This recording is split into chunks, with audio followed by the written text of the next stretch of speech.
Do you remember the scene in The Wizard of Oz where Toto goes over and pulls the screen and everybody sees the wizard behind the curtain? Well, I'm going to do that today, even though I'm not a dog and I don't have a curtain to pull. I'm just going to talk about the truth about commissions. That's what I'm talking about today. Stick around.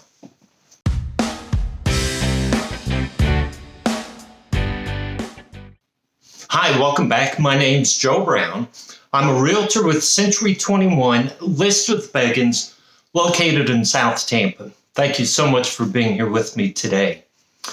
So, in our everyday life, it is not uncommon to pay fees for convenience. For example, if you're a retail store and you take credit cards, the store has to pay a fee to have the credit card capability. And that fee can be up to 5% of each transaction. If you buy or sell stocks, many of the firms charge a fee or a commission based on the price, the value of the shares traded. So it's really not uncommon. Even Venmo, right? So if you have a Venmo account and it's tied to a credit card, Venmo charges 3% of the transaction transaction as a fee for using their service. So it's really not uncommon. We pay fees and commissions in a lot of aspects of our life. Well, in real estate, just because we're dealing with higher price, some people balk and say, oh, the commissions are too high. So I just want to go in depth and talk about this for a little bit, okay? So, and there are two sides. So like a house is for sale, there are two sides. There's the seller side and the buyer side. Now, the commission is really set up from the seller's side. And an agent for the seller will say, I charge a 5% commission, I charge a 6% commission. But then that agent shares that commission with the buyer's agent. So here's the question, right? Some people say, I shouldn't have to pay the buyer's agent. I'll pay my seller's agent and let the buyer pay their agent. Well, here's the problem with that.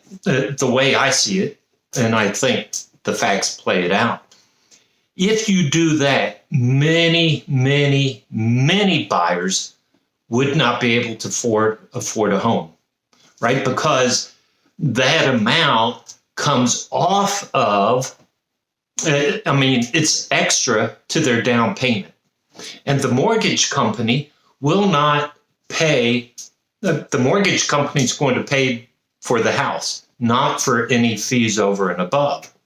So if you say the buyers have to pay the agent commission, well, a lot of buyers would not be able to afford it.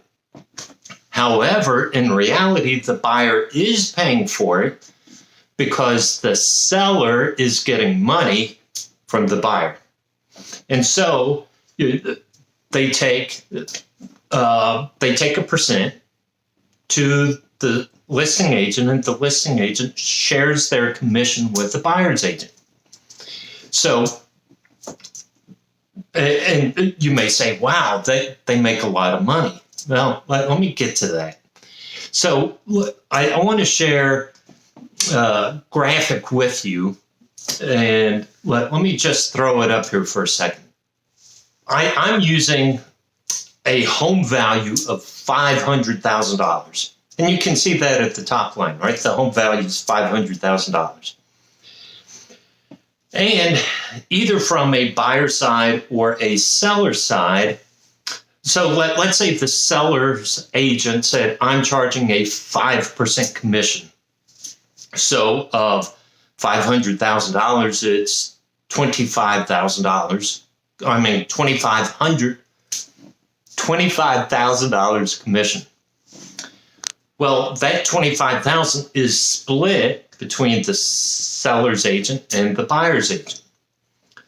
Now, and I want to look at this from the buyer's side, right? So how do buyers get hooked up with an agent? Well, sometimes they're friends and family. Sometimes buyer's agents are hooked up with a referral network, and whether it's Zillow. So if you go to Zillow and you see all the agents, they're paying for that service. And so it's a referral fee. So if I get a referral from a referral agency and the deal closes, I have to pay a referral fee. Those referral fees are sometimes and usually 40%. So out of the $12,500, 40% comes off the top. So that leaves me $7,500. But I'm not on my own. I'm part of a brokerage. And the brokerage has their fees. Now, their fees could just be a straight 30%. I take 30%. As a broker, I take 30%. Other brokerages will say, oh, we don't take any percent, right? You keep 100%. But they have to pay for the desk. They have to pay for the copier. They have to pay for the website. So it balances out to about 30% to the brokerage. So that means the agent is then left with 70% after the referral fee. So in this case, you can see the agent is left with $5,250, right? $5,250. And you say, well, that's pretty decent. Well, again, let me flesh this out. Agents should belong to the MLS and the Realtor Association, both national and local. The dues are about $1,500 a year. Okay, so just over $100 a month. So out of this $5,250, you pay the dues. Now, again, just not just from this transaction, but overall, $1,500 a year.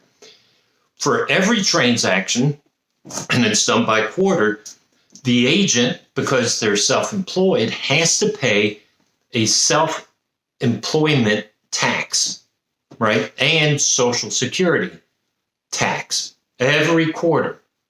So in this case, it could very well be $400, right? So if I, as an agent, get $5,250, I have to pay about $400 in taxes. However, I also have to pay income tax on that money at the end of the year. So it's really a double tax, not to the full extent, but double tax. If I'm on the seller side, I have additional expenses because I have to pay marketing fees. I'm going to pay for a professional photographer.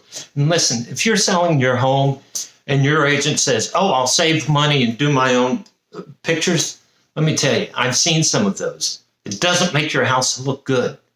That's why all the houses I list, I use a professional photographer. He's been doing it for years. He's excellent. I pay that expense because I want your house to look the best. I'm going to pay for marketing materials. Sometimes it's Google ads. Sometimes it's postcards. It's letters. If I host a broker's open, I want to have treats there and food for entice people to come. All that's an expense that the agent pays for. And those expenses could be several $100s, $500, especially with the pictures, $500 to $700 that the seller doesn't know that the agent's paying for. So when you see, an agent's making, you can see agent makes $5,000 on this transaction. Well, but out of that 5,000, we have a lot of expenses. And out of all those expenses, maybe net $3,000.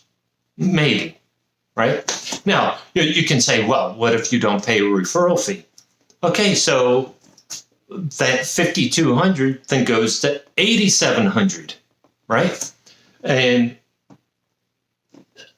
that's still, out of that $8,700, my Social Security tax, my unemployment tax is a bit higher. I still have the MLS fees. If you belong to different organizations like I do, there's fees for that. And here's the reality. The average agent nationwide, the average agent only does 4 transactions a year. So even on the high side, let's say an agent makes $8,000 per transaction, and there's 4 transactions, that's $32,000 a year. And out of that $32,000 a year, you have to pay the fees and you have to pay taxes and so forth. And can you really live on that, right? Now, let's look at Hillsborough County. I think active listings right now in Hillsborough County is about 2,500 homes on the market right now. But let's be generous and let's say there's 3,000. Did you know there are over 8,000 real estate agents just in Hillsborough County? 8,000. There's only 3,000 homes on the market. So even if there's a different agent on the buy side and sell side, you're still going to have 2,000 agents with no transactions. So you can look and say, oh, real estate agents are making a lot of money. Well, the reality is very few are making a lot of money. So let's say an agent excels, doubles the average, and instead of doing 4 deals a year, let's say they do 10 deals a year with no referral fees.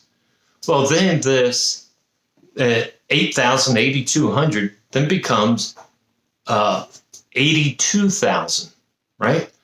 But again, out of that 82,000, you pay self-employed tax, you have to pay income tax, you still have the marketing fees, you have the different dues. And so then you may be about $60,000 or $65,000 net. Again, is that realistic to make a living? And that's double what realtors make nationwide. Now, I will tell you there are some superstar agents that are out there doing 100 deals. I know one agent does 500 deals a year. Great for him. He's up in Rhode Island. But that's great. That is not the typical agent. And so when we see homeowners say, oh, I want to save on commissions and I'm going to do a for sale by owner. Listen, I understand it. If you can save a few $1,000s, I absolutely understand it. But here's the other thing, right? If I need a tooth pull, I'm not going to do it myself. I'm going to go to somebody who's been trained and who's experienced. I don't want to go to a doctor who's never pulled a tooth before, right? I want them to have experience. And I'm going to pay for that experience. Same thing in real estate. Listen, the typical family moves once every 10 years. So their transaction history is once every 10 years. Realtors, we do this all the time, right? We're involved in transactions every month, multiple times a month. So we have the experience. We're current with the trends. We're familiar with the legal aspects and what to look for. So when you pay a commission, it's not just for oh, you're helping me buy this house, but you're also paying for the experience and the know-how and the professionalism. So just keep that in mind. Now, I will tell you, and this is personal, I value my time. And so if I look at, so listen, if I have a buyer say, Joe, I really want to look at this house, and the other agent is only offering a 1% commission, well, listen, I'll help you get that house, but I have to work for more than 1%. So I may come to you. Well, first I'd go to the other agent and say, would you pay me more? And if they say no, I may say to my buyer, listen, are you able to put more money towards my commission? Because I value my time and I know the expenses I'm going to have along the way. So just know, now, if you have an agent saying, oh, 1%, I'll sell the house for you, great. But just remember, you get what you pay for, right? And I'm not saying those people aren't good. I'm just saying, be careful. I value my time. I know my experience. I know my professionalism. And as I said at the very beginning, we pay fees all the time, right? It's just in every part of life, everyday part of living that we pay fees in some way. So I hope this helps you understand commissions a little bit, how the commission is paid, how it's split. But that's not the end all, because out of that commission, we have different fees. So especially now with the lack of inventory, right? So there are more agents than inventory. So agents are looking for business. So we send postcards, we send letters. They're on social media ads. All that costs money. Even just letters. If I just send 100 letters a month, that's almost over $700 a year just in postage. Forget the paper and ink and all that, just in postage, over $700 a year. Maybe once you add everything else in, maybe it's $1,000. If you run Facebook ads or Google ads, right, all that costs money that the agent's paying for just to get your business. So listen, if you have questions about commissions, please reach out to me. Go to my website, joebrownc21.com. Hit the contact me button. Send me a message. Let me help you better understand this whole situation. And listen, if you're a for sale by owner and you're doing it on your own, great, and best of luck to you, sincerely. If you're a buyer and you want to do it on your own, be careful. But because there are contingencies that you need to be aware of and you don't want to waive, and there are certain rules and timelines that have to be abided by. So I keep saying, I want to be your trusted advisor. Part of that is being honest with you and sharing with you what I know. I'm not trying to hide anything. And so, like Toto unveiling the curtain to expose the wizard, I'm here today just talking about commissions and the truth about commissions. So I hope you enjoyed this. Feel free to share this with your friends and family who you think need to hear this. And next week, I'm going to do a market update for September, October, whatever month we're in. Take care.